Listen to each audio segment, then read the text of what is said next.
The question says AB2 is 10% dissociated in water, A2 positive and B negative. The boiling point of a 10 molar aqueous solution of AB2 is. So this is a simple formula based question which is delta TB is equal to I into KB into M. Also we know that alpha is equal to I minus 1 upon N minus 1.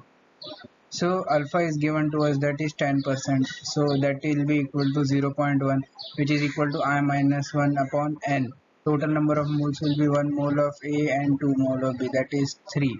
3 minus 1. Therefore I, on solving this, we get as 1.2. Therefore now we can solve this for delta TB, that is boiling point, to be equal to 1.2 into 0.5 into 10, that is equal to 6.